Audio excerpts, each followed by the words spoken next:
L'intelligence artificielle enseignée dès la quatrième, des milliards d'euros investis, une charte éthique mondiale. Ce sommet pourrait bien changer l'histoire. Le sommet de l'intelligence artificielle 2025 à Paris, c'est un tournant historique pour la France et l'Europe dans la course à l'intelligence artificielle. Ce marché, normalement dominé par les États-Unis et la Chine, va être intégré enfin par la France et l'Europe. Mais que faut-il vraiment retenir de cet événement qui a réuni les plus grands leaders mondiaux? On fait le point ensemble.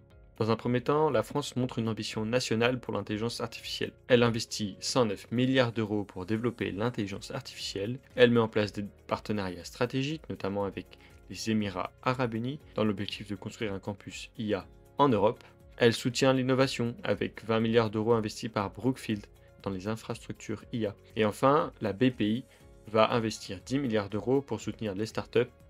Quand on parle d'infrastructure, on parle évidemment de data center ou encore de supercalculateurs. Ces ordinateurs, utilisés par les intelligences artificielles, 35 nouveaux data centers vont être construits et vont être prêts à l'emploi. Il y a également le campus franco-émirati pour développer des talents et installer des data centers qui va être construit. Et enfin, les supercalculateurs feront évidemment partie de ces data centers afin de rivaliser avec les États-Unis et la Chine. L'intelligence artificielle, elle se développe vraiment parce qu'elle va vraiment toucher tous les domaines. Dans un premier temps, l'éducation nationale.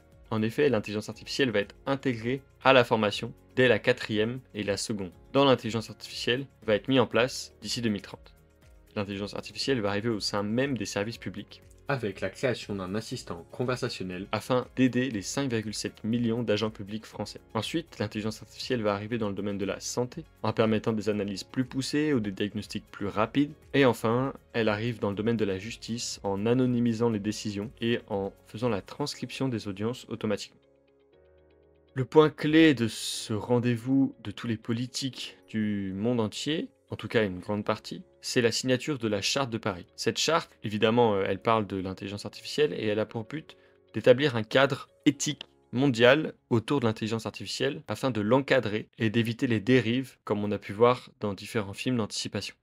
Moi, c'est Clément de Liberté Financière France et je te partage les actus, tout ce qui touche à l'innovation et à la finance. Et si tu veux investir dans cette innovation, je te laisse cliquer sur le premier lien qui est dans la description. Tu vas avoir accès à mon guide 100% gratuit, à l'intérieur duquel il va y avoir toutes les bases et tout ce qu'il y a à savoir, à comprendre avant d'investir, ainsi qu'un tutoriel complet pour créer ton compte chez Trade Republic et faire le premier pas vers ta liberté financière. Voilà, c'est tout pour moi. Chaque fois qu'il y a une actu, je te la résume. Alors, si tu veux pas rater la prochaine, abonne-toi.